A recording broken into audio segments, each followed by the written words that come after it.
चलिए जी, तो आज सबसे पहले रोटेशन पढ़ेंगे, बाकी कहानी बाद में। ठीक है, हरे कृष्णा जी। चलिए तो शुरू करते हैं भैया आज की कहानी। बहुत बढ़िया है कांच, आशीर्वाद है आपको। देखो भैया, रोटेशन का कंसेप्ट क्या कहता है, सारे बच्चे ध्यान देंगे, कोई भी यहां पर ध्यान से नहीं भटकेगा तो पछताएगा। ये भी ठीक,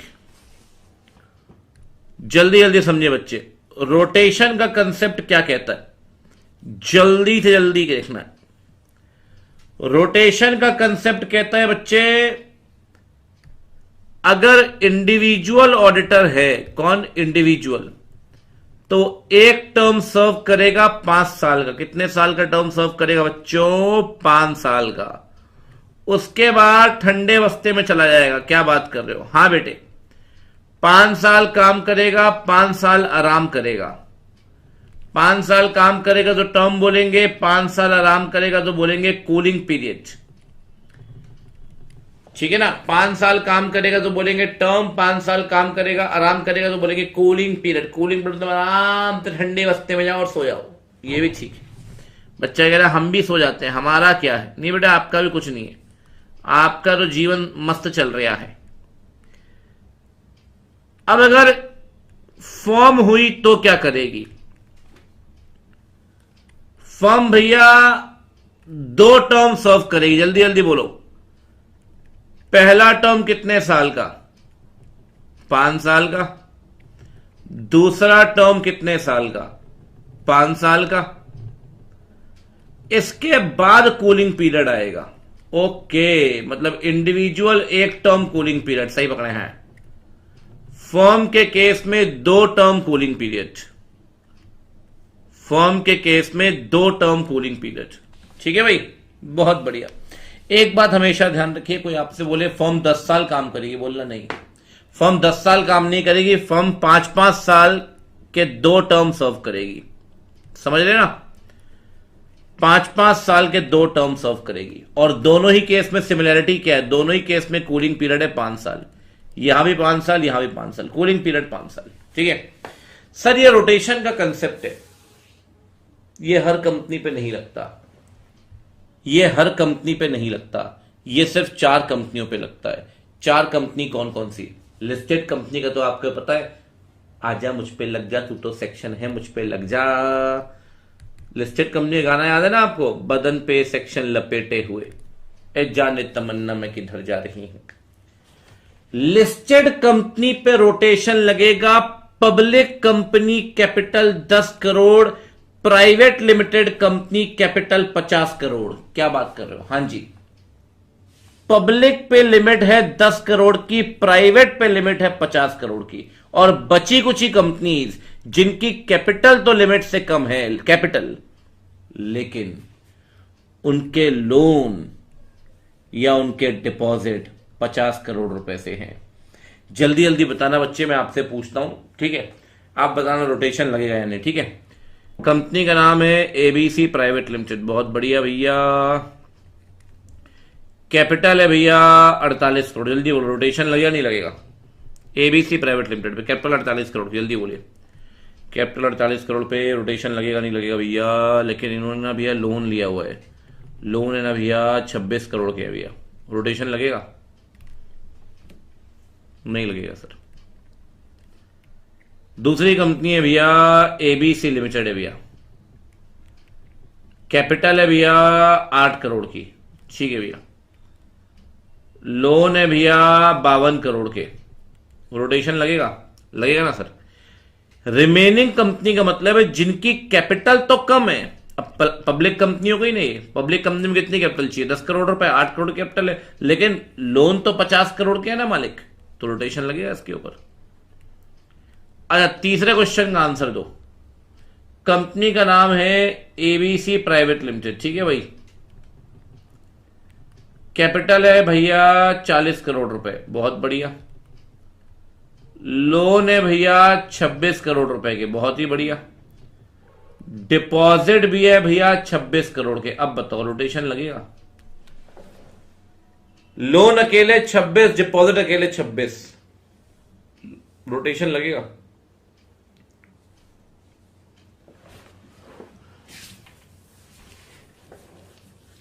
एक बात ध्यान रखना, remaining company having public borrowing from bank FI और पब्लिक डिपॉजिट ऑफ ₹50 करोड़ और मोर,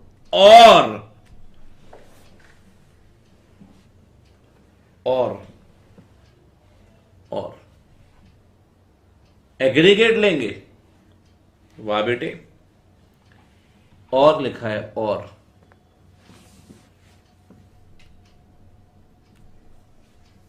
ठीक है, बहुत बढ़िया। एक बात ध्यान से देखिए, अगर और लिखा हुआ है तो दोनों में से एक कंडीशन पूरी होनी चाहिए ना, दोनों में से एक कंडीशन पूरी होनी चाहिए। क्या 50 करोड़ कहीं भी अचीव कर रहा है क्या? नहीं। बात आ रही है समझ में? ठीक। कैपिटल भी कम है, लोन भी कम है, डिपॉजिट भी कम है। एक बात ध्यान रखना, बोरोइंग जो है ना सारी काउंट नहीं करेंगे, बैंक और एफआई वाली, और कोई नहीं, ये बात ध्यान रखना, ठीक है। जल्दी जल्दी बताओ, मैक्सिमम टर्म कितना है? इंडिविजुअल 1 टर्म 5 साल का, फर्म 2 टर्म 5-5 साल की, दोनों में कूलिंग पीरियड कितना बताया मैंने आपको? दोनों में कूलिंग पीरियड 5 साल।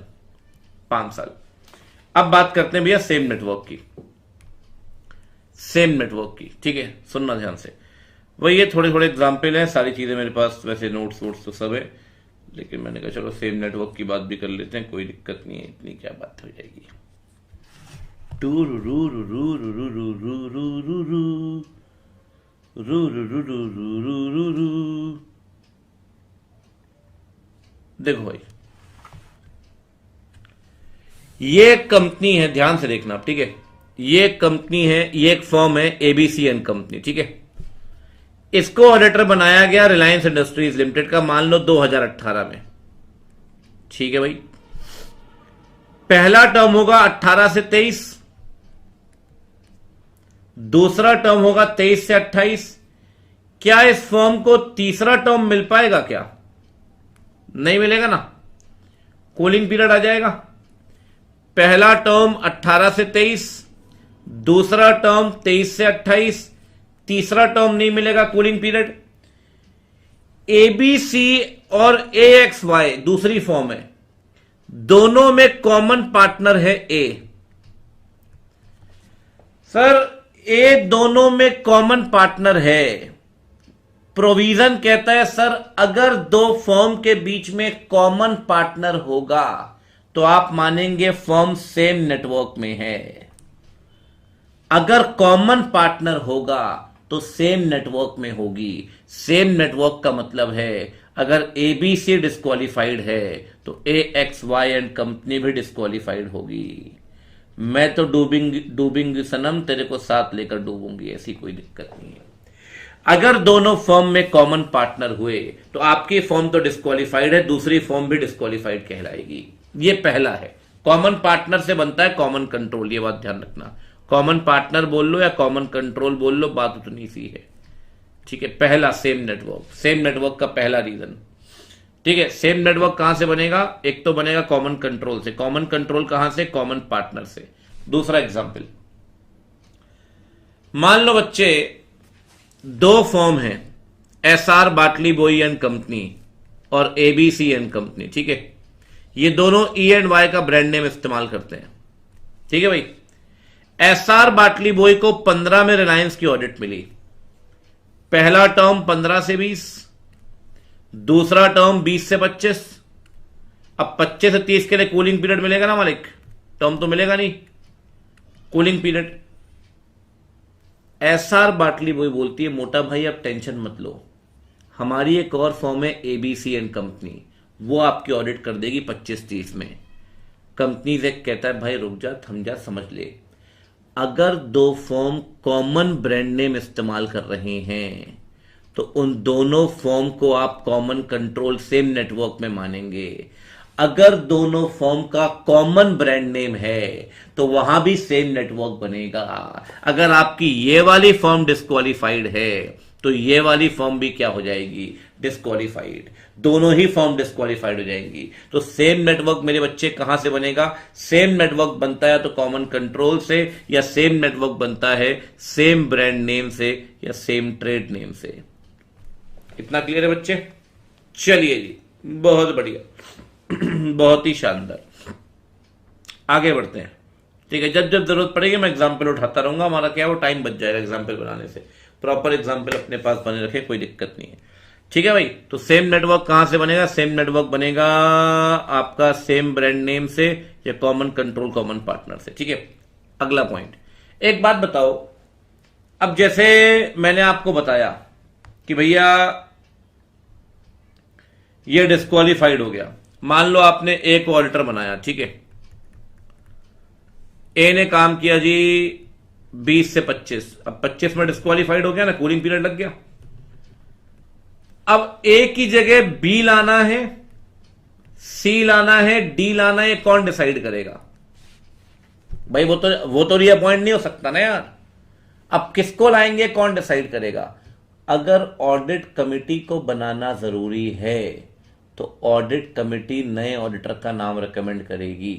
अगर ऑडिट कमेटी को बनाना जरूरी नहीं है तो बोर्ड नए ऑडिटर का नाम रिकमेंड करेगा। एक बात हमेशा ध्यान रखिए, ऑडिट कमेटी अगर होती है तो ऑडिट कमेटी ही नाम रिकमेंड करती है और बोर्ड उसकी बातें कंसीडर करेगा, माने या ना माने वो बात की बात है, कंसीडर करेगा। ठीक है ना? चलिए जी, कोई दिक्कत नहीं बच्चावाड़ी। तो नया ऑडिटर किसके बोलने पर आएगा भाई? नया ऑडिटर आएगा, ऑडिट कमेटी है तो ऑडिट कमेटी के रिकमेंडेशन बोर्ड कंसीडर करेगा। इन अदर केसेस बोर्ड खुद रेकमेंड करेगा। ठीक है, एक पॉइंट और है बस, वो पॉइंट मैंने आपको बताना है इसमें रोटेशन वाले में। ये एक फर्म है भाई ABCN कंपनी, ये ऑडिट कर रही है मान लो नेस्ले की, 2022 में ऑडिट मिले। ठीक है, पहला टेन्योर 22 से 27, दूसरा 27 से 32 और तीसरा 32 से 37 के बीच में कूलिंग पीरियड लग गया। ABCN कंपनी का एक पार्टनर ए, इसने चालाकी दिखाई, 2036 में ही ABC को छोड़ दिया और दूसरी फर्म बना ली AKL एंड कंपनी। अब एक बात बताओ, जब 2036 कह रहा हूं सॉरी 2031 में, जब 2032 में यह फर्म डिस्क्वालीफाइड होगी तो क्या ए यहां पार्टनर है? नहीं, लेकिन ए यहां तो पार्टनर है। तो क्या दोनों फर्म में कॉमन पार्टनर्स हैं? नहीं, there is no common partner, क्योंकि ए तो 31 में छोड़ चुका है ना, इस फर्म को 31 में छोड़ चुका है और अपनी नई फर्म बना चुका है। कहता है सर, अगर ए ने इस फर्म को छोड़कर नई फर्म बना ली तो वो नई फर्म भी 32 से 37 तक डिस्क्वालीफाइड होगी। वो नई फर्म भी 32 से 37 तक डिस्क्वालीफाइड होगी। बस एक बात ध्यान रखना, जिस पार्टनर ने छोड़ा होगा ना, वो नेस्ले के फाइनेंशियल को सर्टिफाई करता होगा, वो खुद। वही पार्टनर जो फाइनेंशियल को सर्टिफाई करके दूसरी फर्म ज्वाइन कर लेता है तो दूसरी फर्म भी डिस्क्वालीफाइड अगले 5 साल तक, 32 से 37 तक साइनिंग पार्टनर कह सकते हैं। बात आ रही है समझ में? चलिए, मेरी एक बात हमेशा ध्यान रखना, ठीक है, ये जो रोटेशन का कंसेप्ट है ना, रोटेशन का जो एक कंसेप्ट है, ये जिसे जनरल मीटिंग में अपॉइंट करते हैं ना आप, जनरल मीटिंग में उसी पे लगता है। बोर्ड मीटिंग में अपॉइंटेड पर्सन पे रोटेशन नहीं लगता। इसका मतलब कंपनी का इनकॉर्पोरेशन हुआ, 30 दिन के अंदर फर्स्ट ऑडिटर लेकर आए आप, 30 दिन के अंदर फर्स्ट ऑडिटर लेकर आए भाई। ये फर्स्ट ऑडिटर कब तक कंटिन्यू करेगा? फर्स्ट एजीएम तक। ये कब तक कंटिन्यू करेगा? फर्स्ट एजीएम तक। फर्स्ट एजीएम में अल्टीमेटली क्या होगा? वो रिटायर हो जाएगा। मान लो ए को लेकर आए, A is the first auditor, A retire हो गया। मान लो हम बात कर रहे हैं लिस्टेड कंपनी की।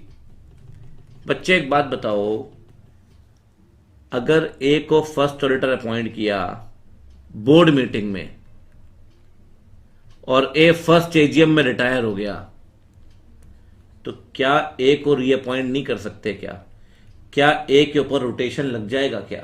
क्या इस टेन्योर को रोटेशन में टर्म काउंट करेंगे? क्या नहीं करेंगे सर। बोर्ड मीटिंग में अपॉइंट हुआ है ए, तो इसीलिए इसे टर्म काउंट नहीं करेंगे।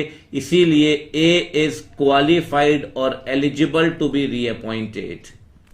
बोर्ड मीटिंग में अपॉइंटेड ऑडिटर पर रोटेशन नहीं लगता। इसका मतलब अगर ये बच्चे ध्यान रखना, अगर ए को आपने फर्स्ट बोर्ड मीटिंग में अपॉइंट किया as the first auditor, first AGM में वो रिटायर हो गया ना, तो इस टेन्योर को टर्म काउंट नहीं करेंगे। इसका मतलब ए रीअपॉइंट हो सकता है, एलिजिबल फॉर रीअपॉइंटमेंट। ठीक है जी, चलिए आगे बढ़े बच्चावाड़ी। डन। रोटेशन पे हम लगभग अपनी सारी बातें कर चुके हैं, फटाफट से आगे बढ़ते हैं, बात करते हैं फटाफट से कैजुअल वैकेंसी की। ठीक है भाई, चलो जी भैया, कैजुअल वैकेंसी की बात की करते हैं। ठीक है, देखिए ध्यान से, 2018 में एजीएम में अपॉइंट किया गया भाई। अपना टर्म कब सर्व करेगा ये? 18 से 23 तक।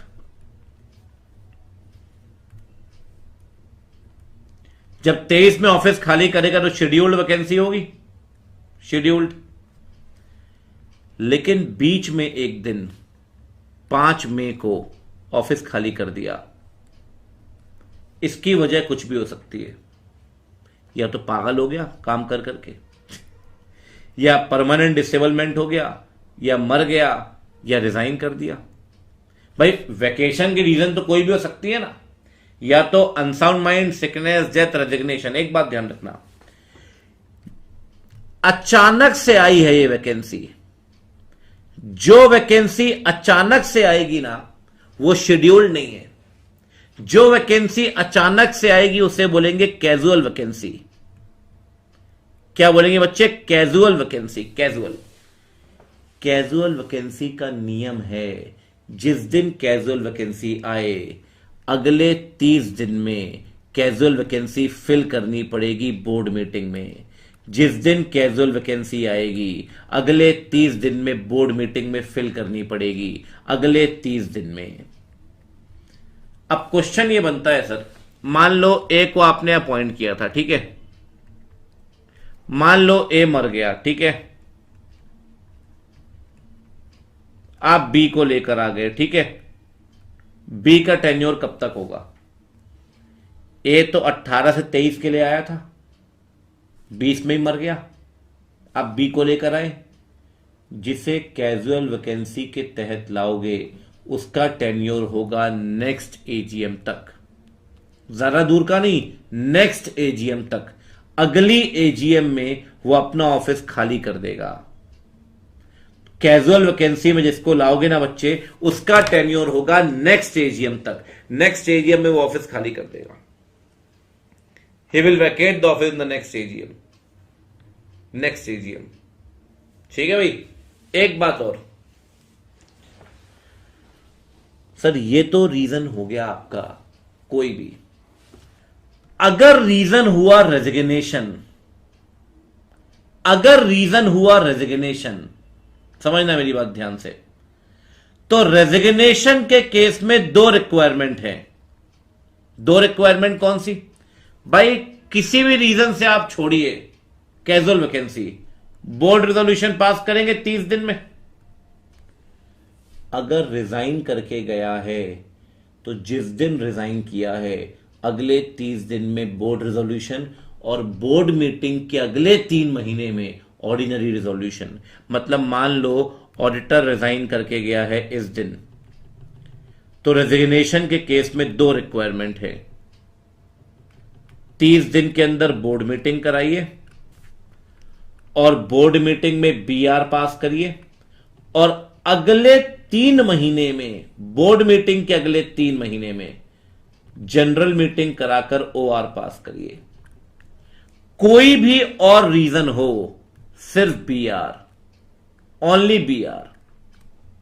और अगर रीजन रेजिग्नेशन है, रेजिग्नेशन, तो बीआर प्लस ओआर। बीआर कब तक? 30 दिन के अंदर। ओआर कब? अगले 3 महीने में। 3 महीने कहां से काउंट होंगे? बोर्ड मीटिंग में। तो वैकेंसी के 30 दिन के अंदर बीआर, बीएम के 3 महीने के अंदर जीएम। समझ में आ रही बात? कोई और कारण हो तो कोई दिक्कत नहीं है। बीआर, अगर रेजिग्नेशन है तो बीआर प्लस ओआर। बीआर 30 दिन, ओआर अगले 3 महीने। ठीक है जी, चलिए। ये तो हो गई भाई नॉन गवर्नमेंट कंपनी में, नॉन गवर्नमेंट कंपनी में। ठीक है, गवर्नमेंट कंपनी में सिंपल है यार, सीएनडीजी वैकेंसी फिल करेगा 30 दिन के अंदर। अगर सीएनडीजी नहीं करता तो बोर्ड करेगा अगले 30 दिन में। सीएनडीजी 30 दिन, नहीं तो बोर्ड अगले 30 दिन। ठीक है भाई, डन। सबसेक्शन 8 है इसका।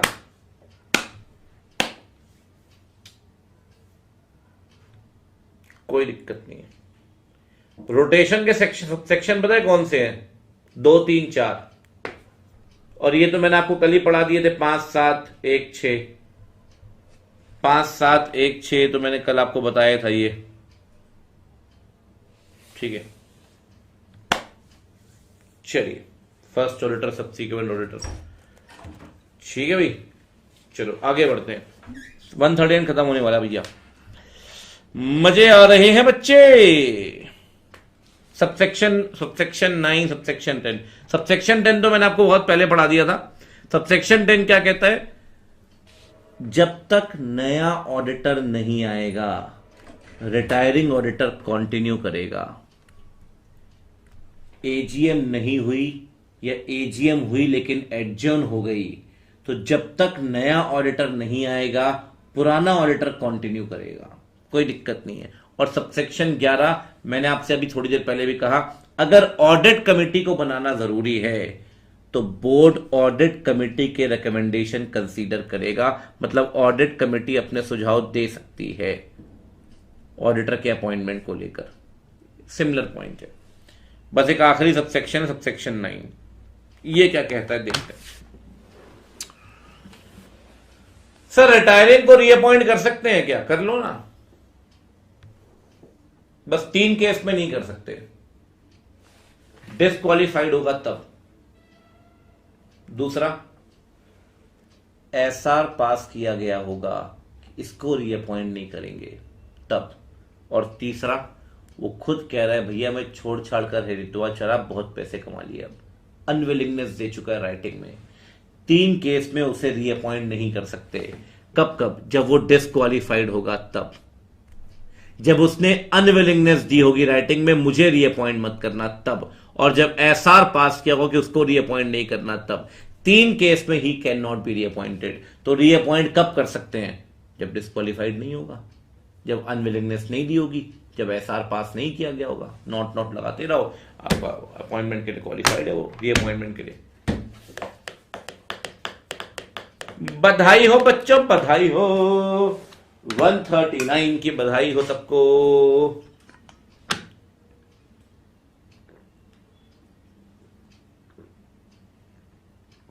वन 139 की हार्दिक शुभकामनाएं।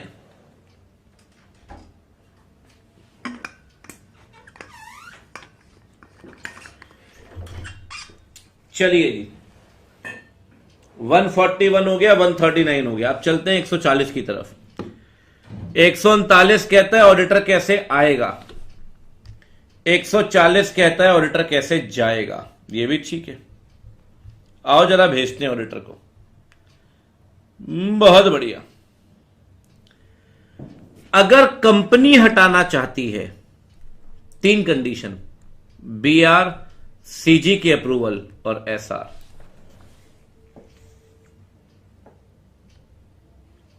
बी आर पास करो, अगले 30 दिन में अदिति 2 में एप्लीकेशन देंगे सीजी को,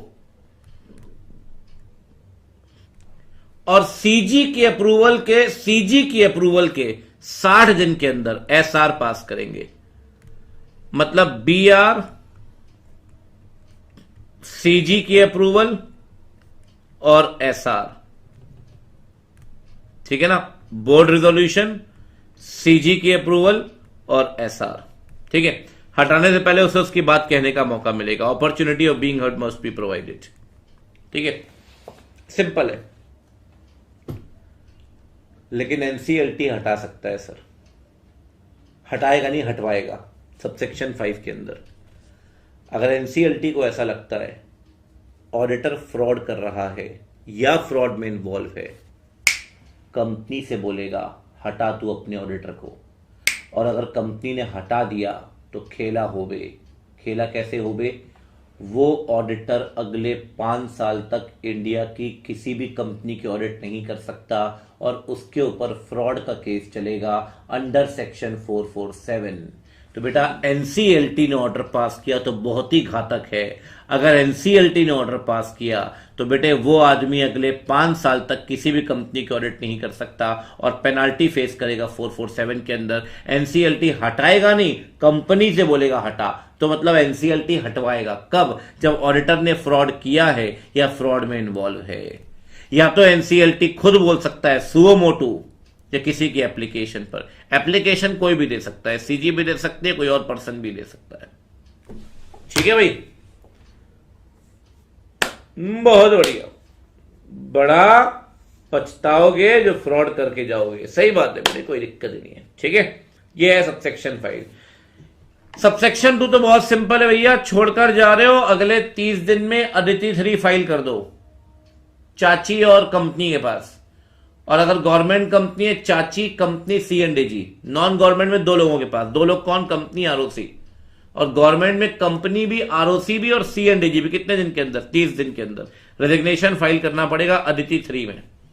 और नहीं किया तो मस्त होने वाला है। मस्त मतलब अगर नहीं किया ना, पता है कितना फाइन है? ये फाइन इंपॉर्टेंट है, पहले भी एक बार आ चुका है। 50,000 रुपए और remuneration which ever is lower,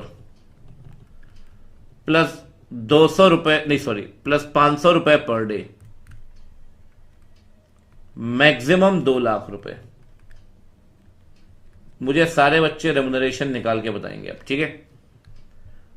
auditor ने रिजाइन किया 1 फेब को,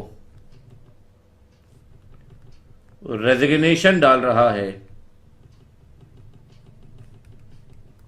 1 सितंबर को। अमाउंट ऑफ पेनल्टी बताइए जब उसकी रेमुनरेशन है 48,000 रुपीज।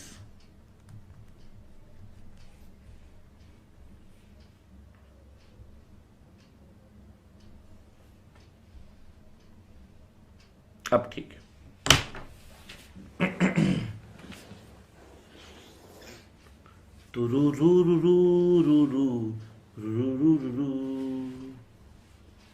देखता हूं कौन पहले आंसर देगा।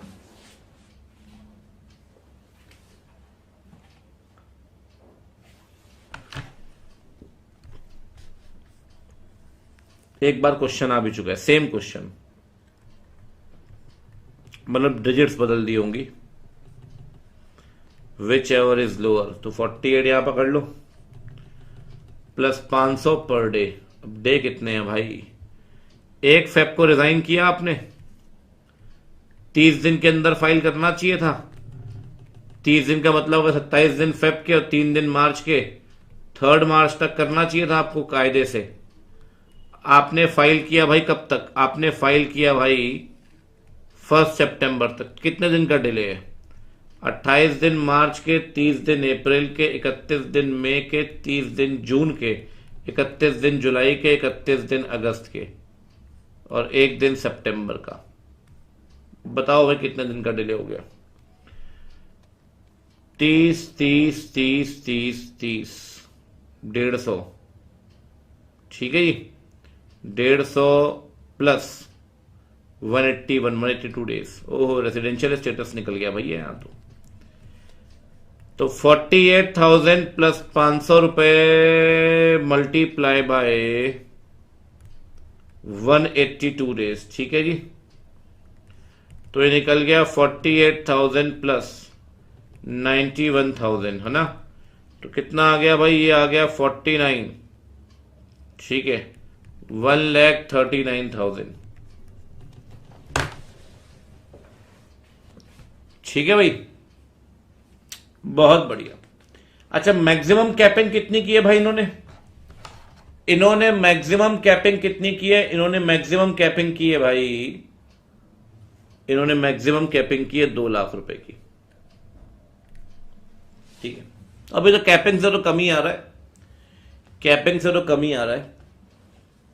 ठीक है ना, चलिए बहुत बढ़िया, डन है जी कहानी, आगे बढ़े। चलिए, तो 50,000 रुपीज रेम्युनरेशन प्लस 500 रुपए पर डे, मैक्सिमम 2 लाख रुपए। आगे बढ़ते हैं जी। अब बात करते हैं सबसेक्शन 4 की, नरोड़ा। नरोड़ा का फुल फॉर्म पता चला? नरोड़ा का मतलब क्या है? What is the meaning of Naroda? वो हंसोगे, नरोड़ा क्या है? नरोड़ा का मतलब होता है non reappointment of retiring auditor. भाई रिमूवल और नरोड़ा में फर्क है, रिमूवल और नरोड़ा में फर्क है। एक बात बताओ आप मुझे, एक बात बताओ भाई, सिंपल सी बात है। ठीक है, ये 2020 में ऑडिटर को अपॉइंट किया तनिया को, 2025 में बहन का रिटायरमेंट हो गया, और कंपनी छोटी कंपनी, रोटेशन लगता ही नहीं। लेकिन कंपनी कहती है बहुत ही घटिया काम किया है, इस औरत को रीअपॉइंट नहीं करेंगे। अब आप बताओ, अगर इस औरत को रीअपॉइंट नहीं किया आपने, तो ये थोड़ी बोलेंगे ऑडिटर को रिमूव कर दिया है। हमने तो रीअपॉइंट नहीं किया, रीअपॉइंट नहीं किया मतलब इस बहन का नरोड़ा कर दिया। नरोड़ा मतलब non reappointment of the retiring auditor. हर बार मैं रिटायर क्यों होती हूं? तो बेटी हरकतें सुधार लो, ऐसी कोई दिक्कत नहीं है, टेंशन वाली कोई बात नहीं है। ठीक है, non reappointment of the retiring auditor. ठीक है, इसके लिए सिंपल कुछ नहीं करना यार, आपने जनरल मीटिंग में पढ़ते हैं लॉ के अंदर, मेंबर 14 डेज पहले एजीएम से नोटिस देंगे कंपनी को, कंपनी 7 दिन पहले नोटिस देगी सारे मेंबर को कि कुछ मेंबर मन बना चुके हैं, नरोड़ा करेंगे। नरोड़ा का नोटिस कौन दे पाएगा? 5 लाख के शेयर होने चाहिए, 1% voting power, whichever is lower higher, कुछ नहीं है, दोनों में से कोई भी कंडीशन। 5 लाख के शेयर या 1% का वोटिंग पावर, साथ में एएसएपी नोटिस दोगे ऑडिटर को, ए तनिया बैग पैक कर ले, आने वाली एजीएम में नरोड़ा होगा तेरा। तनिया रो रही है, कह रहे मुझे अपनी बात कहनी, कह रहे कह दे। तो जो रिटायरिंग ऑडिटर है ना, वो अपनी बात रखेगा, रिप्रेजेंटेशन बोलेंगे उसे। वो कंपनी से कह सकता है भैया नोटिस भेज रहे हो ना 7 दिन पहले वाला, उसमें मेरा रिप्लाई लगा दो भैया, प्लीज प्लीज लगा दो ना, मैं अपनी बात बोल दूंगा मेंबर से। पता चला रिप्रेजेंटेशन आराम से दिया, भैया मेरा रिप्लाई लगा दो। कंपनी कह रही है इधर 7 दिन पहले चला गया नोटिस, तो आज रिप्लाई दे रहा है, आज रिप्रेजेंटेशन दे रहा है, कल मीटिंग है। तो भैया एक काम करो, मीटिंग में पढ़ देना भैया, है भैया पढ़ देना भैया। 2 तरह की रिक्वेस्ट कर सकता है, नोटिस में ऐड कर दो ना भैया 7 दिन वाले में, या पढ़ दो ना भैया। अगर जैसा भी बोलता है आप रिक्वेस्ट को मान लें, लेकिन अगर आपको ऐसा लगता है ऑडिटर कुछ नहीं सिर्फ हवाबाजी कर रहा है, नीडलेस पब्लिसिटी, तो ऑडिटर की रिक्वेस्ट को रिजेक्ट कर दो। लेकिन पहले एनसीएलटी से पूछना पड़ेगा। अगर आपको ऐसा लगता है ऑडिटर हवाबाजी कर रहा है, तब ऑडिटर ने भाई साहब डायरेक्टर को गालियां निकाली हुई है, कुछ भी लिख रहा है ऑडिटर, कह रहा है मैं, तनिया लिख रही मैं एक दिन में 5 कुंटल धनिया बेचती हूं और मेरी कोई कदर नहीं है। ये डायरेक्टर सबके सब मिले हुए हैं, पता नहीं क्या क्या लिख दिया। कंपनी ने रिप्लाई पढ़ा, कंपनी ने कहा फेंक कूड़ेदान में इसका रिप्लाई। ना नोटिस के साथ अटैच हुआ ना रीड हुआ, उठा के कूड़ेदान में फेंक दिया। रिप्लाई बैठ के रो रहा है डस्टबिन से। ऐसी कोई दिक्कत नहीं है। चलो जी भैया, एक सेक्शन और हो गया। Wow sir wow. और अब आते सबसे बड़े सेक्शन पे, 142 है। ये क्या है? सेक्शन है। ऑडिटर ओवर एक्साइटेड हो गया भाई।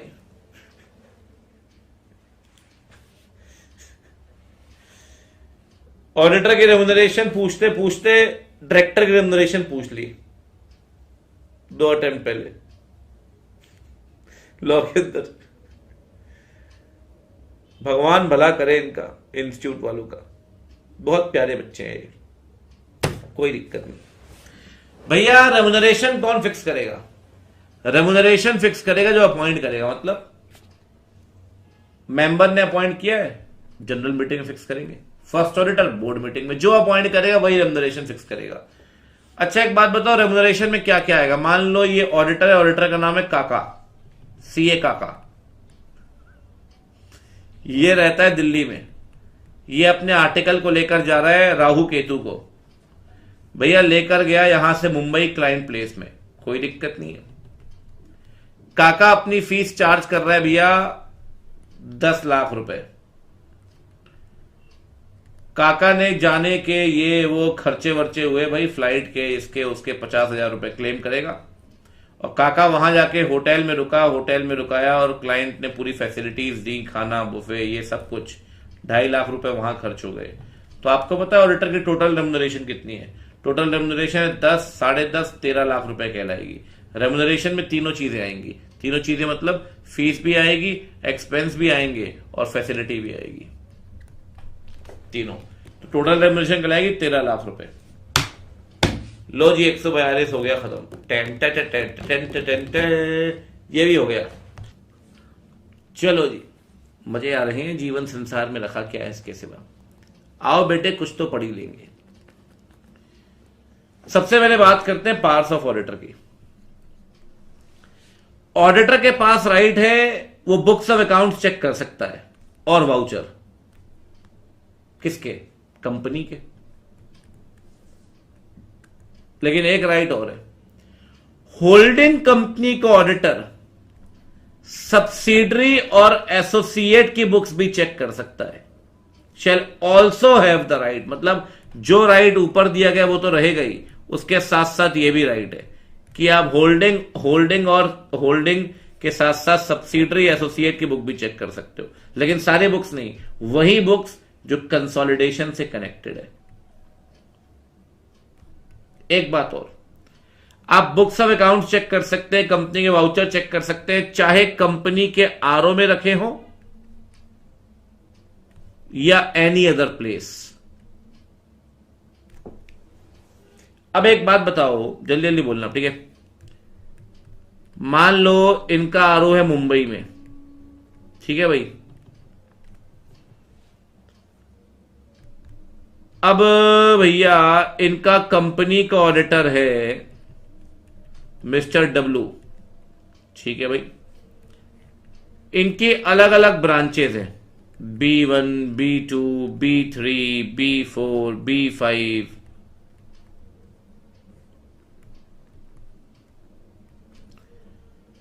डब्लू कहता है इन 3 की तो ऑडिट मैं कर लूंगा, मैं खुद कर लूंगा इन तीनों ब्रांच की ऑडिट, लेकिन B4 की ऑडिट मैं नहीं करूंगा।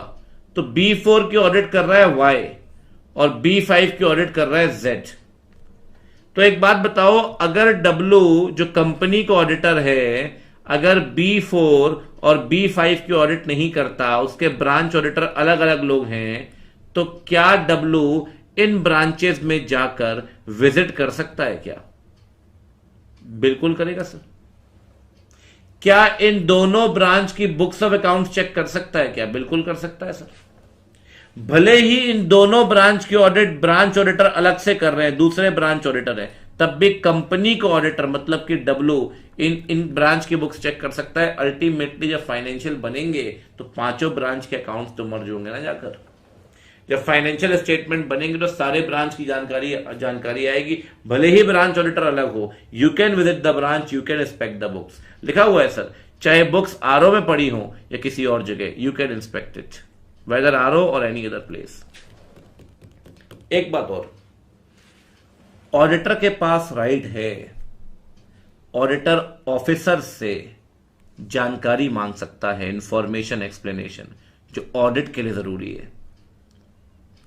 अब ऐसा नहीं कुछ भी पूछ रहे हो। और शर्ट बड़े लगे, कहां से बनवाई, कहां से बनवाई शर्ट, कहां से बनवाई? एमडी कर अपना काम करना है यार। कह रहे हैं मुझे मना कर रहा है आंसर देने से, रिपोर्ट में लिख दूंगा। ऑडिट के लिए जो भी जरूरी हो वो जानकारी मांगो, ठीक है ना। किससे मांगोगे? ऑफिसर से। अच्छा, अब मान लो ऑफिसर से आपने जानकारी मांगी, ऑफिसर बात ही नहीं कर रहा है आपसे, कह रहा है सुन ही नहीं रहा आपकी बात। ऑफिसर लायबल है 147 सब सेक्शन 1 के अंदर, क्या बात कर रहे हो? हाँ जी। तो क्या होगा ऑफिसर के साथ? बेटा अब तो फिर भी ठीक है, पहले तो जेल थी।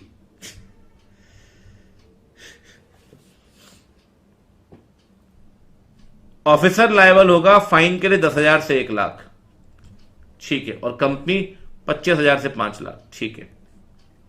कंपनी 25,000 से 5 लाख, ऑफिसर 10,000 से 1 लाख। पहले जेल थी, वरना पता चला ऑडिटर कह रहा है ऑफिसर से, क्या गाड़ी जेल भिजवाऊं जेल? ऑफिसर बेचारा खाना खा रहा है बैठ के, तो भैया जानकारी जेल में भिजवाना भी है। तो जेल का प्रोविजन अनरीजनेबल था, हटा दिया। ऑडिटर में से जेल का प्रोविजन नहीं हटा, ऑफिसर में से हट गया, ये भी ठीक। 10,000 से 1 लाख। पता चला ऑफिसर मस्त पैसे वाला आदमी है, आपके लिए जानकारी देगा, वरना फाइन लगवाऊं? लगवा देना। कितना का लगवाया? 1 लाख का।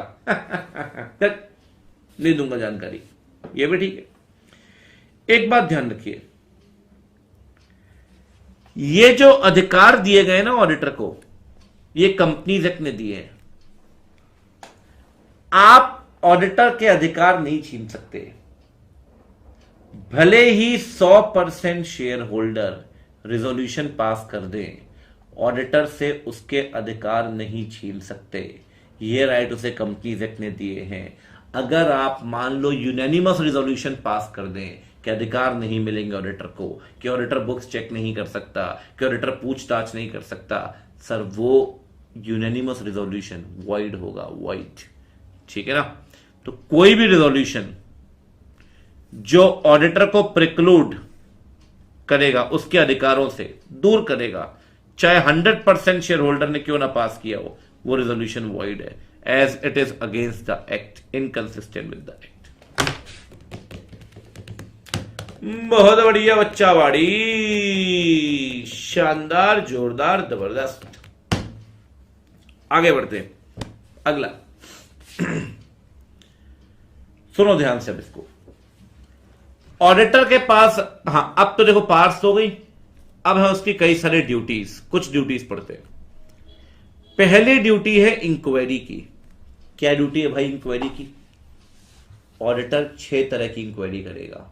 पहला, जो लोन एडवांस दिए हैं वो सिक्योर्ड तो हैं, कहीं ऐसा तो नहीं कंपनी अनसिक्योर्ड लोन बांट रही है, अनसिक्योर्ड लोन, और वो लोन कंपनी के इंटरेस्ट के अगेंस्ट तो नहीं है। पता चला कंपनी लोन बांट रही है 1% इंटरेस्ट रेट पे, बोले वाह यार हमें दे रहे थे 3% पे, तो क्या वो कंपनी के इंटरेस्ट के अगेंस्ट तो नहीं है? प्रेजुडिशियल का मतलब होता है हार्मफुल। जो लोन दिए हैं वो सिक्योर्ड हैं और कंपनी के इंटरेस्ट के अगेंस्ट तो नहीं है। पहली बात, कंपनी लोन दे रही है और उसे दिखा रही है डिपॉजिट, तो आप देखिए कि लोन एडवांस को डिपॉजिट तो नहीं दिखाया कंपनी ने। पूछिए, इंक्वायरी का अधिकार है आपके पास। आप पूछिए क्या इन्वेस्टमेंट को परचेज प्राइस से कम दाम में तो नहीं बेच दिया? इन्वेस्टमेंट क्या था कंपनी ने 4 करोड़ का किसी शेयर डिवेंचर में, और वही इन्वेस्टमेंट आज कंपनी ने 3 करोड़ का बेच दिया। तो आप पूछिए कि क्या आपने शेयर डिवेंचर इन्वेस्टमेंट को परचेज प्राइस से कम दाम में बेचा है? क्या बेचा है तो पूछताछ करेंगे आप। हाँ, इतनी बात जरूर है, अगर कोई बैंकिंग और इन्वेस्टमेंट कंपनी, उसका रोज का यही काम है, वहां पूछने की जरूरत नहीं है, उसका ऑर्डिनरी कोर्स ऑफ बिजनेस यही है। एक बात और, क्या पर्सनल खर्चे को कंपनी ने बिजनेस का खर्चा माना है क्या? पूछिए, इंक्वायरी करिए, आपके पास आपकी ड्यूटी भी, आपका अधिकार भी है। क्या पर्सनल खर्चे को आपने रेवेन्यू में दिखाया है क्या? 4 पॉइंट हो गए। क्या लोन एडवांस सिक्योर्ड है? क्या लोन एडवांस को आपने डिपॉजिट तो नहीं दिखाया? क्या इन्वेस्टमेंट्स को परचेज प्राइस से कम दाम में तो नहीं बेचा? क्या पर्सनल एक्सपेंसेस को आपने रेवेन्यू अकाउंट में तो नहीं दिखाया?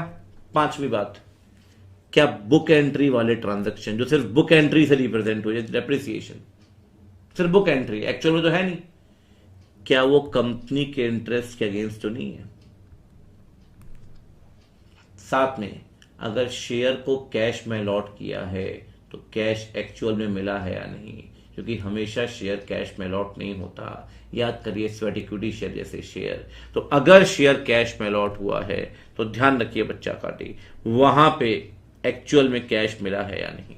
तो 6 बातें हैं, ये 6 इंक्वायरी हैं, ये आपकी जिम्मेदारी है बच्चा बाड़ी जो आपको करनी है। ठीक है जी, चलिए जी, ये ड्यूटीज हैं आपकी। डन। एक बात ध्यान रखिए, इंक्वायरी कर लिया आपने, इंक्वायरी करने के बाद रिपोर्ट बनाओगे आप। रिपोर्ट बना के ना मेंबर को नहीं भेजनी, रिपोर्ट मेंबर के नाम बनेगी। तो अगर आप ऐसे 700 पढ़े तो वहां लिखा होता है to the members Reliance Industries Limited. यहां ये नहीं लिखा auditor shall send the report to the member, क्या लिखा है? Make a report to the member. Auditor तो अपनी रिपोर्ट जनरली सेक्रेटरी को भेजता है, सेक्रेटरी मेंबर को भेजता है। 35 लाख मेंबर रिलायंस में, ऑडिटर भेजने लगा तो हो गई कहानी। ठीक है ना, मेंबर के नाम रिपोर्ट जाएगी। सर फाइनेंशियल स्टेटमेंट तो क्वार्टरली भी होते हैं, तो ऑडिट रिपोर्ट क्वार्टरली भी होगी क्या? नहीं, जो ऑडिट रिपोर्ट आप देंगे वो एनुअल फाइनेंशियल स्टेटमेंट के बेसिस पे देंगे। वो फाइनेंशियल स्टेटमेंट जो जनरल मीटिंग में प्रेजेंट होंगे, इसका मतलब एनुअल फाइनेंशियल स्टेटमेंट के बेसिस पे। ठीक है ना। और एक बात ध्यान रखिए, जो ऑडिट रिपोर्ट आप बनाएंगे वो true and fair view present करेगी कंपनी के अफेयर्स का। उसमें कुछ भी गलत मत बताना। It shall represent true and fair view. ठीक है बच्चा वाड़ी, बहुत ही बढ़िया, बहुत ही शानदार, बहुत ही बेहतरीन।